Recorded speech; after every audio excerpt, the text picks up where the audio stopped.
हरि ओम प्रणाम। ओम श्री गणेशाय नमः। ओम श्री सरस्वत्यै नमः। ओम श्री गुरुभ्यो नमः। ओम समस्त जन कल्याणे निरतं करुणामयं नमामि चिन्मयं देवं सद्गुरुं ब्रह्म विद्वरम्। ओम सर्वमंगल मांगल्ये शिवे सर्वार्थ साधिके शरण्ये त्र्यंबके गौरी नारायणी नमोस्तुते।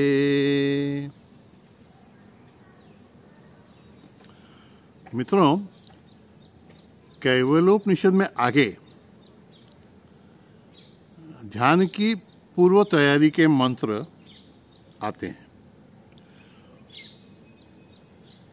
उनको देखने के पहले ध्यान की ये प्रक्रिया क्या है उसके बारे में थोड़ा सा सिंहावलोकन कर लें तो हम अच्छा है। कैसे करना है ध्यान और ध्यान की यथार्थ प्रक्रिया के बारे में तो गुरुदेव आगे हमको सूचना देने ही वाले हैं, लेकिन थोड़ा चिंतन ये कर लें, देख लें कि ये ध्यान है क्या। इसकी कई व्याख्या हैं। विद्वानों ने बहुत कठिन कठिन व्याख्याएं भी इसकी दी हैं, लेकिन हम लोग तो सरल लोग हैं ना, तो सरल भाषा में इसको समझेंगे कि ध्यान की साधना माने स्वयं से स्वयं को मिलने का प्रयास है, अपने से अपने को मिलना। आप कहेंगे स्वामी इसमें क्या है, हम तो रोज मिलते हैं। अरे हम तो स्वयं को देखते भी नहीं हैं, शायद हमने अभी तक अपने को देखा भी नहीं है, क्योंकि दर्पण में हम देखते हैं तो हमारा शरीर देखते हैं, हमारा रूप देखते हैं, और ये शरीर हम नहीं हैं। हम जो यथार्थ हैं उसको पाने का हमने अभी तक शायद प्रयास नहीं किया है, जो ध्यान के द्वारा करना है। ध्यान एक प्रयास है हमारे आत्मस्वरूप तक पहुंचने का। वह आत्मस्वरूप जो परमात्मा स्वरूप का ही एक भाग है। परमात्मा स्वरूप जो परमानंद स्वरूप है, उस अवस्था तक पहुंचकर उस परमानंद की अनुभूति लेकर एक यात्रा का समापन होना है, जिसको हम जन्म जन्मांतर से करते हैं। आनंद की खोज में, शाश्वत आनंद की खोज में सदियों तक ढूंढते रहे हैं, दर दर भटकते रहे हैं, विविध योनियों में जन्म लेते रहे हैं। इस शोध का अंत, सुखद अंत, ध्यान के द्वारा हो सकता है। इसलिए साधना की परमोच्च अवस्था, परम उपलब्धि, यह ध्यान साधना है।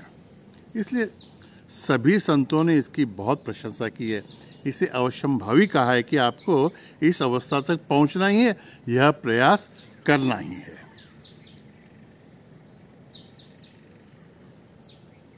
यह एक यात्रा है, तीर्थ यात्रा है,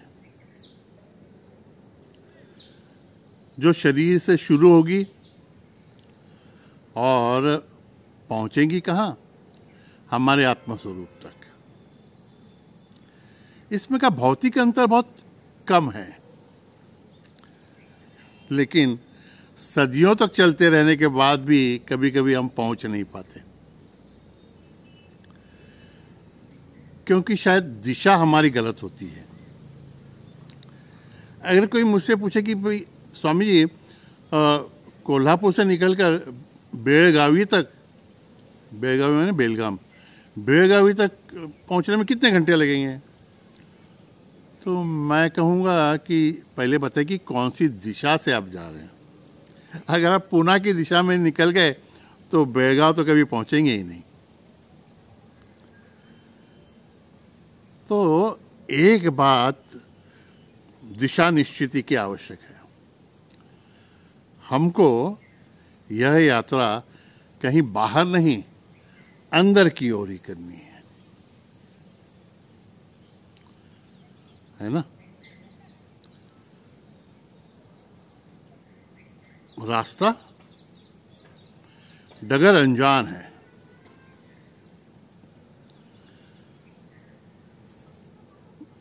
रास्ते में अंधेरा है क्योंकि अज्ञान है। बीहड़ जंगल है, अनेक जंगली पशु हैं, श्वापद हैं, लुटेरे भी हो सकते हैं। ये वासनाएं, प्रलोभन, लोभ, ये सब हमें इस रास्ते पर लूट सकते हैं, हमारी चीर फाड़ कर सकते हैं, हमारे जीवन की यात्रा ही समाप्त कर सकते हैं। इसलिए बहुत डरावनी यात्रा है।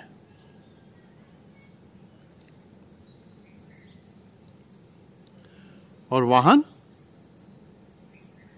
सोचते हैं, कैवल्योपनिषद के शुरुआत में गुरुदेव ने कहा कि श्रद्धा, भक्ति और ध्यान द्वारा आत्मस्वरूप को जानो, ब्रह्म विद्या को जानो। तो श्रद्धा ये हमारे बुद्धि का विषय है। विवेक से हमने आत्मस्वरूप को जानने का प्रयत्न किया। भक्ति मन का विषय है। भावनाओं से हमने उस आत्मस्वरूप को चाहा। लेकिन मित्रों, सिर्फ बुद्धि या सिर्फ मन अकेले हमें वहां तक नहीं पहुंचा सकते।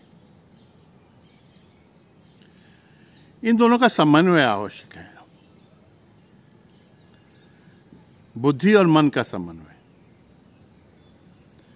क्योंकि कहते हैं कि बुद्धि बड़ी दूरदर्शी है, दूर तक का देखती है, विवेक करती है, लेकिन बुद्धि लंगड़ी है, चल नहीं पाती। और उसका सहायक मन, ये तो बड़ी तेजी से भागता है, लेकिन है बेचारा अंधा। तो एक कमरे में दो मित्र हैं, एक लंगड़ा है, एक अंधा है, और समझो बाहर आग लग गई और दोनों अलग अलग भागने लगेंगे तो कैसे बाहर निकलेंगे। तो अगर अंधा लंगड़े को अपने कंधे पे बिठा ले और अंधे के मार्गदर्शन में चलने लगे तो दोनों सुलभता से बाहर आ जाएंगे। वैसे ही हमारे इस यात्रा के लिए हमें मन और बुद्धि का समन्वय आवश्यक है। विवेक और भावना का, जिसे एक शब्द है भाव, इंट्यूशन कहते हैं। एक पक्षी रहेगा, उसके दो पंख रहते हैं ना, तो दोनों पंख अगर सुदृढ़ रहे तो वो ऊंची उड़ान भर सकता है।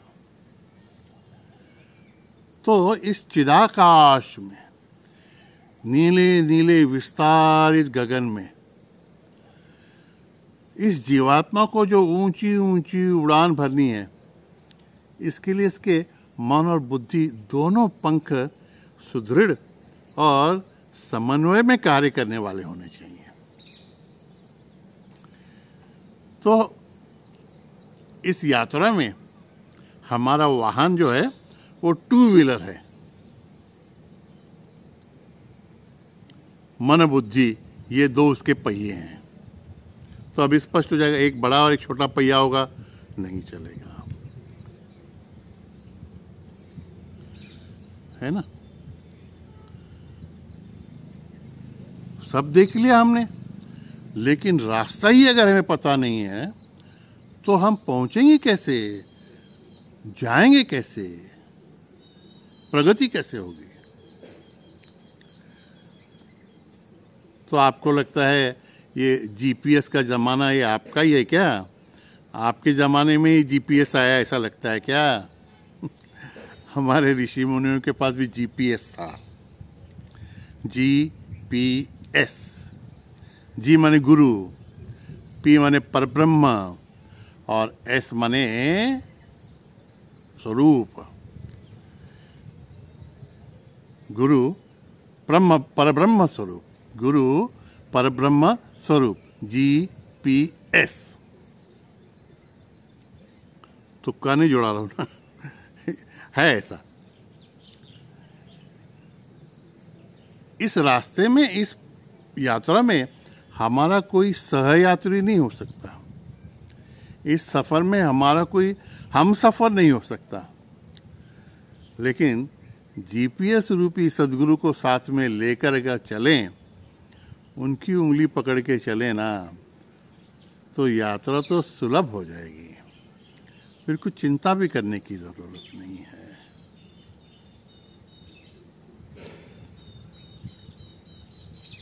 एक बात और बता दें पूर्व तैयारी की सूचनाओं के पहले, कि कितना ही यह सफर कठिन क्यों न लगे हमको, और अन्य कितनी भी साधनाएं हम करें, तो भी ध्यान साधना आवश्यक है, क्योंकि यह रोज का एक अभ्यास है मन बुद्धि को एकाग्र करने के लिए।